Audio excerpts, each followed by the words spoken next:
ఈరోజు మా ఇండస్ట్రీ తరఫున మన మట్టి వినాయక విగ్రహాలను డిస్ట్రిబ్యూట్ చేస్తున్నాము ఫ్రీగా. ఎందుకు మట్టి విగ్రహాలే అని అంటే ప్లాస్టర్ ఆఫ్ ప్యారిస్తో చేసేది కెమికలైజ్డ్ అనమాట. వాటంతా పొల్యూట్ అవుతుంది కాబట్టి మేము ఈరోజు మట్టి విగ్రహాలను డిస్ట్రిబ్యూట్ చేస్తున్నాము. అందరూ ఈ విగ్రహాలనే వాడి, అందులో ఇవి కూడా నదులలో అలా వేసి కాకుండా ఇవి ఈకో సిస్టమ్ ద్వారా మన ఇంట్లోనే ఒక టబ్లో పెట్టేస్తే మట్టి అంతా కరిగిపోతుంది. అది మళ్ళీ మన కుండీలలో మొక్కలు పెంచుకోవడానికి యూజ్ అవుతుంది అనమాట. సో ఈ విధంగా మా service organisation, industry service organisation తరఫున ఒక మంచి పని చేస్తున్నామని హ్యాపీగా ఉంది.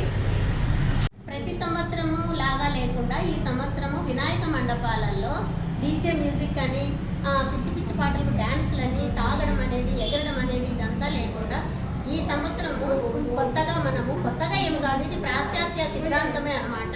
మండపాల దగ్గర మనము స్పిరిచువల్గా సంబంధించినటువంటి ప్రవచనాలు అనమాట. ఆధ్యాత్మికవేత్తలతో ప్రవచనాలు ఇప్పిస్తూ ఒక క్లాసికల్ డ్యాన్సులు కానీ, క్లాసికల్ మ్యూజిక్ కానీ ఈ సంవత్సరం నుంచి డెవలప్ చేయాలనేసి వాగ్దానం చేస్తున్నాము. వినాయక, మీ బ్లెస్సింగ్స్ మాకు కావాలి.